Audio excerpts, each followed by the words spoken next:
Hey guys, welcome to YouTube channel study with RS में आपका स्वागत है। हमने हमारे जो लास्ट वीडियो रहे हैं उसमें हमने देखा कि भारत, पाकिस्तान, नेपाल एंड श्रीलंका, इन सब के बारे में हमने डिस्कस कर लिया था। तो आज हम देखने वाले हैं भारत और इसके जो दूसरे पड़ोसी देश हैं, जैसे कि हमने नेपाल, श्रीलंका और पाकिस्तान के बारे में देख लिया था। अब और कौन कौन से देश बचे हुए हैं उनके बारे में हम इस चैप्टर में पढ़ने वाले हैं। जो हमारा ये वीडियो रहा आज का, हो सकता है कि आज ये चैप्टर खत्म हो जाए, भारत और इसके पड़ोसी देश। ठीक है, तो चलिए शुरू करते हैं। तो हमारी नेक्स्ट हेडिंग हमें लगा लेनी है उसी में, भारत और उसके पड़ोसी देश। ये जो टॉपिक है ये हमारा जाएगा, मैं आपको बता दूं किस यूनिट में, भारत और इसके पड़ोसी संबंध। ये हमारी जो अंतर्राष्ट्रीय संबंधों की जो तीसरी यूनिट है इसमें जाएगी डायरेक्ट, भारत और इसके पड़ोसी संबंध। डायरेक्ट इसका हेडिंग है, तो हमें लिख लेनी है, यूनिट करके लिख लेना है, यूनिट भारत और इसके पड़ोसी संबंध। भारत और बांग्लादेश के बीच गंगा और ब्रह्मपुत्र नदी के जल में हिस्सेदारी सहित कई मुद्दे मतभेद पर। देखिए बांग्लादेश की बात की जा रही है, क्योंकि अभी तक हमने तीन चीजों के बारे में पढ़ा है, नेपाल, पाकिस्तान और श्रीलंका। ठीक है, अब बात आ रही है बांग्लादेश की। तो भारत और बांग्लादेश के बीच में जो विवाद रहा है वो पानी को लेकर। पानी किसका है? गंगा और ब्रह्मपुत्र, क्योंकि दोनों नदियां क्या है, बांग्लादेश की ओर जाती हैं। अब भारतीय सरकारों के बांग्लादेश से नाखुश होने के कारण भारत में अवैध आप्रवास पर ढाका के खंडन और भारत विरोधी इस्लामी कट्टरपंथी जमातों के समर्थक भारतीय सेना के पूर्वोत्तर भारत में जाने के लिए अपने इलाके से रास्ता देने से बांग्लादेश के इनकार। देखिए समस्या क्या क्या बोली है ये। तो ढाका के भारत को प्राकृतिक गैस न निर्यात करने के फैसले और म्यांमार को बांग्लादेशी इलाके से होकर भारत को प्राकृतिक गैस निर्यात न कर देने के जो मसले हैं ये सभी है। देखिए हमें पॉइंट वाइज देखना है कौन कौन सी समस्याएं हैं। जो पहली समस्या है वो गंगा ब्रह्मपुत्र विवाद की है। जो दूसरी है वो है अवैध अप्रवास ढाका में। ठीक है, और तीसरी है भारत में कट्टर इस्लामी जमातों का समर्थन। चौथी है भारतीय सेना का पूर्वोत्तर में जाने के लिए विरोध। ठीक है, और भारत को प्राकृतिक गैस का निर्यात न करने का फैसला। ढाका इनकार कर रहा है, ढाका के भारत को प्राकृतिक गैस न देने का निर्णय। और जो म्यांमार है, म्यांमार को बांग्लादेशी इलाके से होकर भारत को प्राकृतिक गैस निर्यात न करने का एक ही मसला है कि म्यांमार में से भारत तक बांग्लादेश एक रास्ता है और इधर म्यांमार पड़ता है, बीच में हमारा बांग्लादेश पड़ता है और इधर हमारा है इंडिया। तो बांग्लादेश बोल रहा है कि देखो मैं इधर से गैस नहीं जाने दूंगा, कुछ भी हो जाए चाहिए, मैं गैस लीक नहीं होने दूंगा। ठीक है, इधर लड़ाई हो रही है बांग्लादेश और भारत के बीच। ठीक है, और जो कट्टर लोग हैं बांग्लादेश में भारत विरोधी, उनको ये शरण दे रहा है, ठीक आओ आओ हमारे पास आओ, भारत का विरोध करो। तो इस तरह की जो समस्याएं हैं, साथ ही जो यहाँ से गंगा ब्रह्मपुत्र वाला जो पानी जाता है उसको लेकर भी दोनों के बीच में क्या होता रहता है, विवाद होता रहता है। अब सरकारें क्या कहती हैं, सरकारों का स्टेप क्या है इसमें। जो बांग्लादेश की सरकार है वो क्या कहती है, उसका पक्ष सुन लेते हैं। जो बांग्लादेश की सरकार है ये कहती है कि देखो भाई, भारतीय सरकार जो है ना वो नदी के जल में हिस्सेदारी के सवाल पर इलाके की दादा की तरह व्यवहार करती है। मतलब भारत क्या है, दादागिरी करता है पानी के मामले में। और इसके अलावा भारत की सरकार पर चटगांव पर्वतीय क्षेत्र में विद्रोह को हवा देने, बांग्लादेश के प्राकृतिक गैस में सेंधमारी करने और व्यापार में बेईमानी बरतने के भी आरोप है। देखिए कितने आरोप लगा रहा है। बांग्लादेश बोल रहा है कि ये जो भारत है ना ये अपनी दादागिरी कर रहा है। क्या दादागिरी कर रहा है? ठीक है, पहली बात तो ये है कि भारत जो है ना चटगांव में जो पर्वत वाले जो इलाके, पहाड़ों वाले जो क्षेत्र है ना वहां पर लोगों को भड़का रहा है, हमारे लोगों को भड़का रहा है। ठीक है, दूसरा कि ये जो हमारी प्राकृतिक गैस वाली जो लाइन जा रही है ना इसमें घुसपैठ कर रहा है भारत, इसमें सेंधमारी कर रहा है। मतलब प्राकृतिक गैस को नेचुरल गैस वाली जो बात है उसके लिए खटक रही है बांग्लादेश को। तीसरी क्या है, ये जो भारत और बांग्लादेश के बीच में ट्रेड हो रहा है ना इसमें भी भारत बेईमान है। ठीक है भाई, हम बेईमान बता ही जा रहे हैं तो, लेकिन भारत का भी पक्ष सुन लेना चाहिए, ये तो बांग्लादेश का पक्ष है। अब भारत का पक्ष क्या है वो भी देखा जाएगा आगे। अब दोनों के बीच लड़ाइयां हैं, लेकिन फिर भी भारत और बांग्लादेश कई मसलों पर एक साथ आ भी जाते हैं, क्योंकि बांग्लादेश को ये नहीं भूलना चाहिए कि ये जो आज़ादी मिली है ना ये भारत की बदौलत ही मिली है, वरना रहते उसी तरह पाकिस्तान का, पिछड़े पाकिस्तान का भाग बने रहते, आप भी इसी तरह दिवालिया रहते। तो बांग्लादेश को कभी अपनी ना हद नहीं भूलनी चाहिए। मैं तो ये बता रही हूँ कि पिछला कभी भी अपना इतिहास नहीं भूलना चाहिए, चाहे बाकी की लड़ाइयाँ कितनी भी हो, लेकिन आखिरकार ये मानना चाहिए कि भारत ही ऐसा देश है जो वसुदेव कुटुंबकम की भावना से संचालित होता है और शांति में हमेशा भारत ही काम आया, चाहे शरणार्थियों की समस्या रही हो या कोई और। अब पिछले 20 वर्षों के दौरान दोनों के बीच आर्थिक संबंध ज्यादा अच्छे हुए हैं। बांग्लादेश भारत के लुक ईस्ट और 2014 से लुक ईस्ट नीति का हिस्सा रहा है। देखिए भारत के साथ अच्छे संबंध भी रहे हैं। पहला जो पॉजिटिव संबंध है भारत बांग्लादेश का वो है लुक ईस्ट, 2014 से जो बांग्लादेश है वो लुक ईस्ट पॉलिसी का हिस्सा रहा है। अब इस नीति के अंतर्गत म्यांमार के जरिए दक्षिण पूर्व एशिया से संपर्क साधा जा सकता है। मतलब लुक ईस्ट पॉलिसी के जरिए जो भारत है वो म्यांमार से संपर्क दर्शा सकता है। अब आपदा प्रबंधन और पर्यावरण के मसले पर भी दोनों देशों ने निरंतर सहयोग किया है। जो आपदा वाले मामले हैं और पर्यावरण वाला जो मामला है इसमें भी दोनों एक साथ आ जाते हैं। अब 2015 में दोनों ने कुछ परिप्रेक्ष्यों जैसे कि आपस में एक्सचेंज किए हैं, कुछ आपस में समझौते किए हैं। इस बात का जो प्रयास किए जा रहे हैं वो ये है कि साझे खतरों को पहचान कर तथा एक दूसरे की जरूरतों के प्रति हमें ज्यादा सेंसिटिव रहना चाहिए। भाई देखो, विवाद चाहे जो भी हो लेकिन हमें फिर भी एक दूसरे के साथ कोऑपरेट करना चाहिए। अगर हम ऐतिहासिक तौर पर देखें तो भारत बांग्लादेश का एक अच्छा समर्थक रहा है और बांग्लादेश को आजादी दिलाने का जो कार्य है वो भारत ने ही किया है। तो ये हमें विवादों को एक तरफा करते हुए हमें साझेदारी भी बढ़ानी चाहिए। तो भारत और नेपाल के बीच यदि देखें, ये तो हो गया बांग्लादेश का। अब देखते हैं भारत और नेपाल के। अब भारत और नेपाल के बीच मधुर संबंध है और दोनों देशों के बीच एक संधि हुई है। इस संधि के तहत दोनों देशों के जो नागरिक है एक दूसरे देश में बिना पासपोर्ट जा सकते हैं और वीजा के आ जा सकते। देखिए, जो गोरखा होते हैं वो नेपाली लोग होते हैं और जो गोरखा हैं वो हमारे गोरखा बटालियन में भर्ती किए जाते हैं। तो ये नेपाली लोग हैं, इनके लिए ना तो वीजा की जरूरत होती है ना पासपोर्ट की। हमारे यहाँ पर भी गली मोहल्ले में यदि देखे तो बहुत से नेपाली लोग हैं जो यहाँ पर खाने कमाने के लिए आए होते हैं। तो अगर हम देखें तो किसी और देश के जो नागरिक है वो हमें इस तरह से घुले मिले नहीं दिखेंगे, क्योंकि जो भारत और नेपाल का जो बॉर्डर है ना उसमें इस तरह का कोई भी बैरियर नहीं है। वो आराम से आवागमन कर सकते हैं, ना तो पासपोर्ट की जरूरत है ना वीजा की। ये दोनों देशों के बीच एक कॉन्ट्रैक्ट हुआ है। अब खास संबंध है लेकिन फिर भी दोनों देशों के बीच में क्या है, थोड़े से मनमुटाव तो देखो चलते रहते। भाई भाई होते वो भी थोड़े बहुत खट्टे की जाते हैं, एक दूसरे के साथ मनमुटाव हो ही जाता है। तो इसी तरह की जो बात है वो नेपाल के साथ भी है। नेपाल की चीन के साथ दोस्ती को लेकर भारत अक्सर क्या हो जाता है, टेंशन में आ जाता है और भारत कहता है कि देखो हमने आपकी हमेशा सहायता की, इस बदमाश चाइना से अगर आप दोस्ती कर रहे हो ना तो ये अच्छी बात नहीं है। क्योंकि जो चाइना है ना वो हमेशा क्या देता है, पैसे देकर उसको अपना बना लेता है। चाहे वो श्रीलंका हो, नेपाल हो, कोई भी देश हो, पाकिस्तान हो, हमेशा उसकी गरीबी में पैसा देकर उसका फायदा उठा लेता है। तो मनमुटाव की बात क्या है, पहला फैक्टर जो है चाइना की ओर झुकना। भारत सरकार ने अक्सर इस पर अपनी अप्रसन्नता दर्शाई है और नेपाल सरकार जो है भारत विरोधी तत्वों के खिलाफ कदम नहीं उठाती। देखिए, नेपाली जो है ना सरकार वो क्या करती है, भारत का इस तरह से समर्थन नहीं करती। भारत चाहता है कि भाई देखो शांतिपूर्वक रह लो, आप भी, आप हमारे पड़ोसी हो तो ऐसा धोखा तो मत करो कम से कम। लेकिन जो चाइना है ना, भारत और चाइना के बीच जो नेपाल है ना ये एक बफर स्टेट की तरह काम करता है, बफर जोन की तरह काम करता है। इसका ये भी पड़ोसी, इसका ये भी पड़ोसी। तो नेपाल की रणनीति क्या है, नेपाल चाहता है कि मैं इससे भी दोस्ती रखूं और इससे भी रखूं। अगर मेरा इससे ज्यादा फायदा मिल रहा है तो मैं इससे फायदा ले लूं। तो ये एक तरह से कह सकते हैं कि मतलब के हिसाब से अपने संबंध रखने वाला देश है। तो ये जो बात है ये भारत को अक्सर खटकती रहती है। और जो भारत की सुरक्षा एजेंसियां हैं ये नेपाल में चल रहे माओवादी आंदोलन को अपनी सुरक्षा के लिए खतरा मानती है। ये चाहती है कि ये जो माओवादी आंदोलन चल रहा है नेपाल में ये भारत के लिए कहीं ना कहीं खतरा हो सकता है, क्योंकि भारत में बिहार से लेकर आंध्र प्रदेश तक विभिन्न प्रांतों में नक्सलवादी जो समूह है ये यहीं से घुसे हुए हैं। ये जो माओवादी है ना ये भारत के नहीं है, नेपाल के ये सब के सब। और नेपाल में आकर इन्होंने अपना, नेपाल से आकर भारत में इन्होंने अपना आतंकवाद फैलाना शुरू कर दिया है। दूसरा क्या है, पहला मुद्दा हो गया हमारा नक्सलवाद का। और नेपाल में बहुत से लोग ये सोचते हैं कि भारत की सरकार जो है नेपाल के अंदरूनी मामलों में दखल दे रही है। नेपाल की जो सरकार है वो बोलती है कि देखो भारत है ना वो अपने दायरे में रहे, हमारे मामलों में दखल ना दे, और उसके नदी जल और पन बिजली पर आंख गड़ाए हुए है। नेपाल सोचता है कि जो इंडिया है ना ये मेरे पानी पे नजर गड़ाए हुए है। अच्छा भाई हमारे पास तो जैसे है ही नहीं, चारों तरफ से जमीन से घिरे। नेपाल को लगता है कि ये वहम है, इसको लगता है कि भारत उसको अपने भू क्षेत्र से होकर समुद्र तक पहुंचने से रोकता है। अच्छा, बहरहाल भारत नेपाल के संबंध एकदम मजबूत और शांतिपूर्ण है। नेपाल क्या है, हमें ये बता रहा है कि देखो मैं तो चारों ओर से ना जमीन ही जमीन जुड़ी है, मेरे तो समुद्र लगता ही नहीं है। अगर आप अच्छे संबंध चाहते तो मेरे को भी भाई समुद्र में जाने का रास्ता दो, मेरे को भी समुद्री चीजों का फायदा उठाने दो। तो जो नेपाल है ना वो बोलता है कि ना भारत है ना अपने ना सीमा में से होकर मेरे को ना समुद्र में नहीं जाने देता, समुद्री संसाधनों का फायदा नहीं उठाने देता। ये बात अक्सर नेपाल के दिमाग में खटकती रहती है।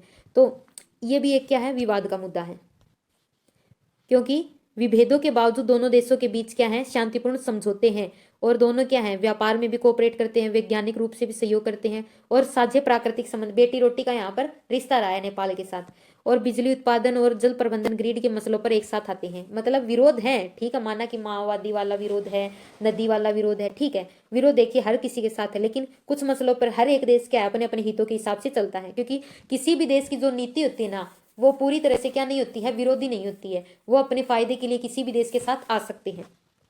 तो इसी तरह की जो रणनीतियां हैं वो हमें विदेशी संबंधों में देखने को मिलती हैं। अब नेपाल में लोकतंत्र की बहाली से दोनों देशों के बीच जो संबंध है वो मजबूत होने की उम्मीद है। यदि नेपाल में भी डेमोक्रेसी आएगी तो लोकतांत्रिक सरकार क्या एक दूसरे की समर्थक रहेंगी। अब तीसरा जो हमारा पड़ोसी है उसके बारे में भी हम देख लेते कि संबंध भारत के साथ किस तरह रहे हैं। श्रीलंका और भारत की जो सरकार है इसके संबंध में तनाव इस द्वीप में जारी जातीय संघर्षों को लेकर है। हमेशा क्या है, तमिल और सिंहली को लेकर भारत फंस जाता है। जब तमिल आबादी राजनीतिक रूप से अप्रसन्न होती है तो कहीं ना कहीं वो वोट बैंकिंग पर हमें प्रहार करती है। तो ऐसे में भारतीय नेताओं और जनता का तटस्थ बने रहना एक तरह से असंभव लगता है। 1987 के सैन्य हस्तक्षेप के बाद से भारतीय सरकार जो है श्रीलंका के अंदरूनी मामलों में असंलग्नता की नीति पर अमल कर रही है। मतलब 1987 के बाद भारत बोल रही कि भाई हम आपके आंतरिक मामलों में नहीं दखल देंगे, ठीक है, आप अपने सल्ट लो, कोई दिक्कत नहीं है।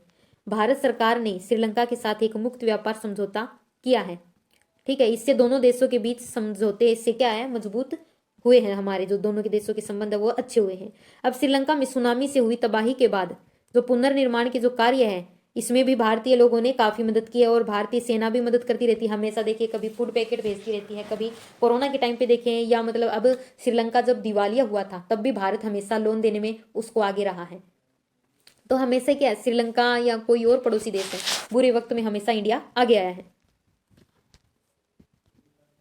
अब भारत और भूटान के रिश्ते देखें तो भारत और भूटान के रिश्ते भी बहुत अच्छे हैं, और भूटानी सरकार के साथ कोई बड़ा झगड़ा नहीं है, इसके साथ भी कोई छोटे मोटे झगड़े ही हैं। भूटान से अपने काम का संचालन कर रहे पूर्वोत्तर भारत के जो उग्रवादी और गोरिल्ला हैं ये भूटान को अपने क्षेत्र से खदेड़ भगा चुके हैं। भूटान ने इसको भगा दिया, ये जो गोरिल्ला है और जो पूर्वोत्तर के जो आतंकवादी उग्रवादी हैं इनको भूटान ने खदेड़ दिया कि ये भारत में उग्रवाद बढ़ा रहे हैं। तो एक तरह से भूटान ने भारत का अच्छा ही किया है। अब भूटान के इस कदम से भारत को बड़ी खुशी हुई है कि वाह भाई अच्छा कर दिया भूटान तूने। अब भूटान जो है पनबिजली की बड़ी परियोजनाओं में हाथ बटा रहा है। जो भारत भूटान के बीच समझौते हैं वो है पनबिजली को लेकर। इस हिमालय देश के विकास कार्यों के लिए सबसे ज्यादा जो अनुदान है ये भारत देता है। मतलब भूटान का जो डेवलपमेंट है वो सबसे ज्यादा दे रहा है कौन, भारत। क्यों, क्योंकि पता है कि यदि हम नहीं देंगे ना तो कहीं ना कहीं बदमाश चाइना यहाँ पर एंट्री कर जाएगा।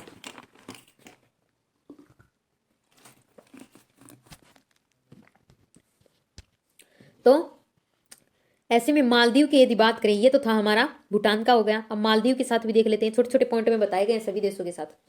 अब मालदीव के साथ यदि बात करें तो भारत के इसके साथ भी अच्छे संबंध, गर्मजोशी वाले रिश्ते हैं। 1988 में श्रीलंका से आए कुछ भाड़े के तमिल सैनिकों ने मालदीव पर हमला किया। मतलब श्रीलंका से तमिल सैनिक आए और उन्होंने मालदीव पर अटैक कर दिया। जब मालदीव ने आक्रमण रोकने के लिए भारत से मदद मांगी तो भारत ने बिना सोचे समझे वायुसेना और नौसेना को कहा कि भाई जाओ और इसको बचाओ, ये हमारी जिम्मेदारी है, क्योंकि अगर तमिल सैनिक वहां पे जाते तो कहीं ना कहीं हमारे तमिल लोगों की छवि खराब होती है। तो भारत ने मालदीव की आर्थिक विकास, पर्यटन और मत्स्य उद्योग में भी वृद्धि की है। देखिए हमेशा भारत क्या रहा है, हमेशा भारत है ना बिगड़ी का सहारा रहा है, और यदि किसी भी डूबते हुए को तिनके का सहारा भी मिल जाता है ना तो वो उसका कायल हो जाता है। तो हमेशा भारत क्या रहा है, अच्छे में तो साथ रहा है, बुरे में भी अपने पड़ोसी देशों को कभी ये आभास नहीं होने दिया कि वो बड़े भाई की तरह से उनको एक तरह से सहयोग की भावना में रखता है, न कि बड़े भाई का प्रेशर बनाता है। क्योंकि अगर बात करें तो जियोग्राफिकली जो इंडिया है वो भारतीय उपमहाद्वीप में सबसे बड़ा है, और जो छुटपुट की उसकी छोटी बहनें है ना उनको डर लगता है कि कहीं ये जो बड़ी बहन है ना, ये जो बड़े भैया है ना, कहीं हमें अपने बड़े शक्ति के कारण दबा ना दे। लेकिन भारत ने हमेशा ही अपना उदार दिल रखा है और हमेशा ही अपनी छोटी बहनों को प्यार से रखा है और हमेशा ही इनका सहयोग किया है। यदि हम देखें तो दक्षिण एशिया के जो छोटे छोटे पड़ोसी हैं भारत के, कई समस्याओं का सामना करते रहते हैं। जैसे कि भारत का आकार बड़ा है और वह शक्तिशाली भी है। सबसे बड़ी बात तो ये टेंशन खाती है कि भाई बड़ा भी है और शक्तिशाली भी है। इसकी वजह से जो अपेक्षाकृत छोटे देश हैं भारत के इरादों के लेकर शकी नजर से देखते हैं। मतलब इनका देखना लाजमी भी, कहीं कभी भी इसका मन बदला तो हमें तो एक पैर में कुचल देगा। मतलब कई तो पड़ोसी ऐसे जो हमारे यूपी के बराबर भी नहीं है।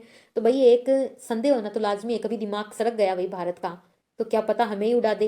तो एक तरह से इनको ये टेंशन रहती है, स्वाभाविक सी बात है। तो दूसरी तरफ भारत सरकार को अक्सर महसूस होता है कि उसके पड़ोसी देश उसका बेजा फायदा उठा रहे हैं। कभी कभी लगता है कि ये जो पड़ोसी है ना, ये नटखट मेरा फायदा उठा रहे हैं, मैं अपनी बड़प्पन में इनका भला कर रहा हूं, लेकिन ये मेरा इसमें बहुत फायदा उठा रहे हैं। भारत नहीं चाहता है कि इन देशों में राजनीतिक अस्थिरता पैदा हो। उससे भय लगता है कि ऐसी स्थिति में भारतीय ताकतों को ऐसे क्षेत्र में प्रभाव जमाने में मदद मिलेगी। देखिए जो दक्षिण एशिया वाला हिस्सा ना, इसमें भारत चाहता है कि भी देखो कहीं भी ना कोई सरकार है ना डगमगाए नहीं, कहीं भी अगर कोई भी सरकार डगमगाई ना तो उसका डायरेक्ट फायदा फायदा कौन उठाएगा? ये बदमाश चाइना। और जब चाइना यहाँ पे आएगा ना, देखिए यहाँ पर इसने मणियों की माला बना रखी, सभी को खरीद रखा इसने, इस बदमाश ने सबको खरीद लिया पैसे दे देकर। इसका हम्बन टोटा खरीद लिया, इस पाकिस्तान को तो पूरा ग्वादर पोर्ट खरीद लिया इसका, ठीक है। तो इस तरह से क्या है, सबको खरीद रखा, नेपाल को, भूटान को, सबको, म्यांमार को, सबको खरीद रखा इस बदमाश ने। तो भारत को हमेशा ये टेंशन रहती है कि यदि पड़ोसी संकट में है ना तो पड़ोसी की सरकार है ना स्थिर रहनी चाहिए, वरना कहीं ना कहीं जो चाइना है वो एंट्री कर जाएगा।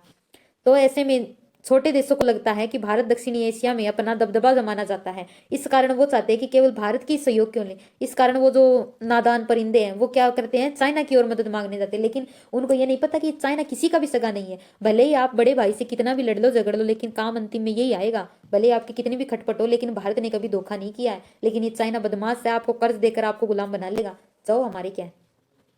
दक्षिण एशिया के सारे झगड़े सिर्फ भारत और उसके पड़ोसी देशों के बीच ही नहीं है। नेपाल, भूटान, बांग्लादेश और म्यांमार के बीच जातीय मूल के नेपालियों के भूटान है प्रवास और रोहिंग्या लोगों के कारण भी आजकल मतभेद चले हुए हैं। मतलब ये जो विवाद है ना दक्षिण एशिया में, ये केवल भारत और उसके पड़ोसी देशों के कारण नहीं है।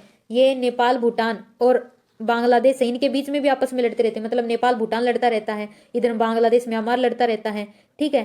और रोहिंग्या के लिए म्यांमार लड़ता रहता है। तो मतलब केवल भारत को जिम्मेदार नहीं ठहराना चाहिए यहाँ पर अशांति के लिए। ये छोटे मोटे है ना, ये भी लड़ते रहते हैं आपस में, ये भी समझदार नहीं है। तो बांग्लादेश और नेपाल के बीच लड़ाई क्या है, हिमालयन नदियों के जल की हिस्सेदारी को लेकर अक्सर लड़ाई होती रहती है। दोनों लड़ते रहते हैं पानी को लेकर, नेपाल और बांग्लादेश। ये बात सही है कि इस इलाके के जो सभी झगड़े हैं, बड़े बड़े जो लड़ाइयाँ, वो भारत को लेकर होती हैं और उसके पड़ोसी देशों को लेकर होती हैं। और ये जो छोटे मोटे है ना, छोटी मोटी लड़ाई करते हैं, भारत करता है तो बड़ी करता है, छोटी करता ही नहीं है। तो इसका कारण ये है कि दक्षिण एशिया का जो भूगोल है उसमें भारत अपनी एक अहम स्थिति रखता है। और ये भारत बीच में है, जैसा कि मैंने बताया कि शादी में जिस तरह से एक बीच में सेंटर में हीरोइन होती है, ये भारत क्या एक हीरोइन है हमारी, और इस तरह पे क्या है, इसकी छोटी मोटी बहनें लगी हुई हैं। तो जहां भारत बीच में स्थित है, बाकी देश भारत की सीमा के इर्द गिर्द पड़ते हैं। तो हमने देखा कि जो भारत के संबंध है अपने पड़ोसी देशों के साथ किस तरह के रहे हैं। हमने सभी देशों के साथ इसके संबंध देख लिए हैं। अब देखते हैं कि शांति और सहयोग से हम किस तरह से संबंधों को बहाल कर सकते हैं। क्या ये अच्छा रास्ता है?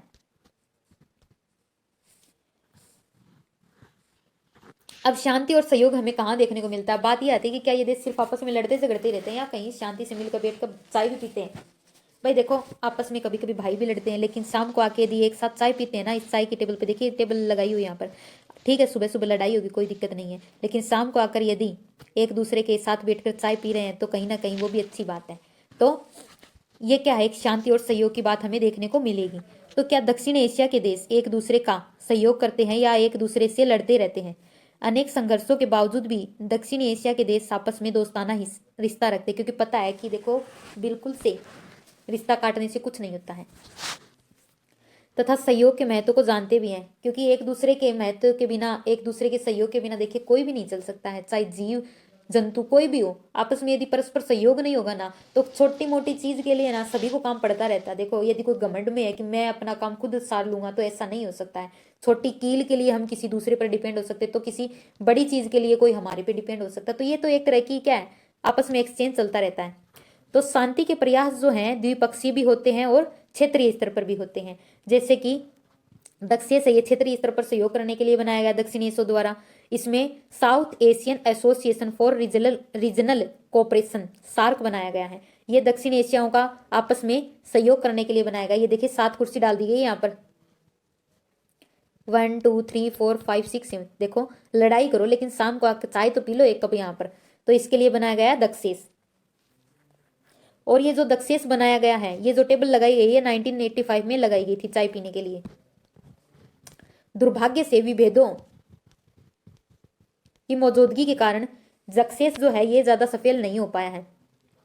दक्षेस के सदस्य जो हैं ये सन 2002 से दक्षिण एशियाई मुक्त व्यापार क्षेत्र साफ्टा पर दस्तखत किए हैं। एक मिनट पानी पी लेती हूँ मैं। तो ये जो दक्षेस के जो लोग हैं, देश जुड़े हुए हैं, ये सदस्य देश क्या हैं, 2002 में एक दस्तखत करते कि ठीक है भाई, हम सहयोग करेंगे आपस में व्यापार में, कोई भी जो मुक्त व्यापार है, फ्री ट्रेड के लिए एग्रीमेंट कर लेते हैं, साफ्टा। ठीक है, तो ये साउथ एशियाई जो मुक्त व्यापार क्षेत्र समझौता है ये कर लेते हैं। इसके लिए क्या है कि आपस में फ्री में व्यापार करेंगे, कोई भी टैरिफ वगैरह नहीं लगाएंगे। तो ये दक्षिण एशिया के सभी देश अपनी सीमा रेखा के आर पार मुक्त व्यापार पर सहमत हो जाएं तो इस क्षेत्र में शांति और सहयोग के एक नए अध्ययन की शुरुआत हो सकती है। देखिए, यदि ये साफ्टा बरकरार रहता, 2002 में किया गया। साफ्टा का महत्व क्या है? साफ्टा का महत्व यह है कि साफ्टा न केवल व्यापारिक संबंधों को बहाल करता है, बल्कि दो देशों के बीच जो मनमुटाव होते हैं उनको भी कम करता है और सहयोग की जो भावना होती है उसको भी बढ़ावा देता है। यदि मान लीजिए किसी देश के टेरिफ नहीं लगा है, सामान में, ट्रेड में टेरिफ नहीं है, तो आसानी से यदि मुक्त व्यापार हो रहा है तो उससे शांति और सहयोग दोनों बढ़ते हैं। अब साफ्टा बनाने का जो उद्देश्य रहा है, उसका उद्देश्य यही रहा है कि आपस में शांति बनी रहे और सहयोग रहे, ताकि ये जो छोटे मोटे भाई बहन है ना, ये भाग के किसी तीसरे के पास ना जाए। भारत की एक रणनीति है इन सबको एक साथ बांधने की, ताकि क्या है, किसी न किसी तरह से ये भारत के साथ जुड़े रहें। यदि भारत इनके साथ नहीं संबंध बनाता इस तरह का, तो ये नादान परिंदे कहाँ जाएंगे, ये चाइना की ओर मूव करेंगे। तो इस तरह से इस समझौते पर 2004 में हस्ताक्षर हो गए हैं और ये लागू हो चुका है और 1 जनवरी 2006 से ये प्रभावी भी हो गया है। अब समझौते का मेन लक्ष्य ये है कि इन देशों के बीच व्यापार में लगने वाला जो सीमा शुल्क है उसको कम कर दिया जाए। और कुछ छोटे मोटे देश जो हैं ये मानते हैं कि साफ्टा की ओट लेकर भारत उनके व्यापार बाजार में सेंध करना चाहता है। देखिए, यदि भारत का सामान बाहर जा रहा है, यदि दूसरे देश का सामान अंदर आ रहा है, तो दोनों देशों के बीच क्या नहीं रहेंगे, सीमा शुल्क नहीं रहेंगे। लेकिन जो छोटे देश है ना, ये मानते हैं कि ये जो भारत है ना, ये क्या कर रहा है, बड़ा तो है, ये बड़े होने का फायदा उठा रहा है, अपना ना सामान हमारे ना बाजार में बेचकर, घरेलू मार्केट में बेचकर हमारा घरेलू मार्केट तबाह कर रहा है। अरे भैया, हमारे मार्केट में भी तो आ रहा है आपका, हमने तो कभी नहीं सोचा ऐसा। लेकिन ये नादान परिंदे समझते नहीं है, चीन बहका देता है, ये तुम्हारे घरेलू मार्केट में घुसपैठ कर रहा है, इसको निकाल दो। तो इस तरह की जो व्यावसायिक उद्यम और व्यावसायिक मौजूदगी के जरिए उनके समाज और राजनीति पर असर डालना चाहता है, वो सोचते हैं कि ये जो ना भारत है ना, ये साफ्टा के जरिए क्या कर रहा है, इसका व्यापार का पाटिया साफ कर रहा है। ये छोटे मोटे जो देश है ना, छोटे पड़ोसी देश, इनका घरेलू व्यापार बर्बाद कर रहा है। लेकिन भारत सोचता है कि साफ्टा से इस क्षेत्र के हर देश को फायदा होगा। भारत कहता है कि देखो भाइयों, आप लोगों की ये जो ना समझिए ना कि गलत फहमी है कि मैं आपका व्यापार खराब कर रहा हूँ, ऐसा कुछ नहीं है। जिस तरह से आपका सामान मेरे देश में आएगा, इसी तरह से मेरे देश में भी आपका सामान आएगा। तो ये तो दोनों तरह से ही है, बराबर का मुक्त व्यापार है, तो इसमें तो कोई सोचने वाली बात ही नहीं है। तो भारत के कुछ लोगों का मानना है कि साफ्टा के लिए परेशान होने की जरूरत नहीं है, क्योंकि भारत भूटान, नेपाल और श्रीलंका से पहले ही द्विपक्षीय व्यापार कर चुका है। देखिए, दक्षेस क्या है, 7 लोगों का समूह है, जबकि यदि भारत अकेले अकेले जाकर किसी से एग्रीमेंट कर ले तो वो द्विपक्षीय समझौता है।